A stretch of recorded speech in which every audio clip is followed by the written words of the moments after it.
আসসালামু আলাইকুম। সকলের প্রতি শ্রদ্ধা, সম্মান ও ভালোবাসা জানিয়ে শুরু করছি আজকের ভিডিও। এবং আমার ভিডিও শুরুতেই বুক ভরে শ্রদ্ধার সঙ্গে স্মরণ করছি এই আন্দোলনে যে সকল ভাইয়া আপুরা শহীদ হয়েছেন এবং আহত হয়েছেন, তাদের সকলের প্রতি শ্রদ্ধা ও ভালোবাসা, যাদের কারণে আজকের এই দিনটি আমরা পেলাম। কিন্তু আপনাদের সকলের উদ্দেশ্যে একটা কথা বলতে চাই, আজকের এই বিজয় উল্লাসটা যে আপনারা করেন, সমস্যা নাই, আমি এটার সঙ্গে একমত। আগে ছিলাম, এখন আছি, ভবিষ্যতে ইনশাআল্লাহ থাকবো। আজকের এই দিনটির জন্য কিন্তু এই ছাত্র সমাজই মূল ভূমিকা পালন করছে। আপনাদের কাছে একটা রিকোয়েস্ট করতে চাই, এই আনন্দের ভিড়ে যাদেরকে আমরা হারালাম, যে মানুষগুলোকে আমরা হারিয়ে ফেলছি এই আন্দোলনের মাধ্যমে, তাদেরকে প্লিজ ভুলে যায়েন না। আপনারা তাদেরকে একটু স্মরণ করুন, যাদের জন্য আমরা আজকের এই দিনটা পেলাম। আমাদের শহীদ আবু সাইদ ভাইয়া সহ যারা মারা গেছেন বা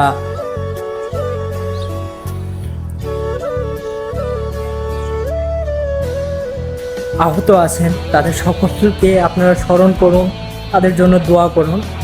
তারপরে না হয় এই বিজয় উল্লাসটা উদযাপন করুন। তাদের প্লিজ ভুলে যায়েন না, কারণ তাদের রক্তের বিনিময়ে কিন্তু আজকের দিনটা আমরা পেলাম, এটা ভুলে যায়েন না। আর যে প্রধান 6 জন সমন্বয়ক ছিলেন, তাদের সম্পর্কে আমি কি বলবো? একটা কথাই বলি, এই দেশের, শুধু এই দেশের না, পৃথিবীর প্রতিটি সেক্টরে দুর্নীতি, ঘুষ বাণিজ্য চলে, টাকা দিয়ে সবাইকে কেনা যায়। কিন্তু এই যে ছাত্র সমাজ, এই যে 6 জন সমন্বয়ক, আপনাদের কি মনে হয় তাদেরকে প্রথমে সরকার জিম্মি করছিল?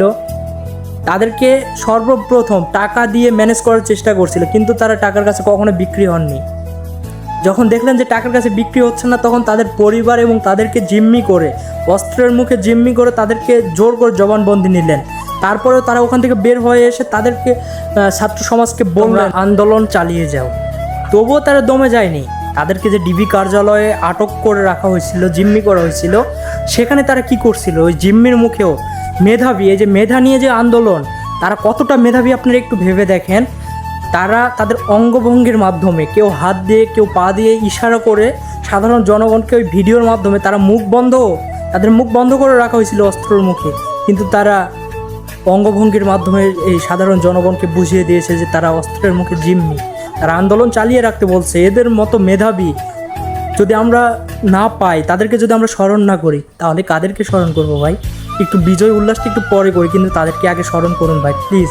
আপনাদের দুইটা পায়ে পড়ি, আগে তাদেরকে স্মরণ করুন, তারপরে না হয় আমরা অবশ্যই বিজয় উল্লাস উদযাপন করব।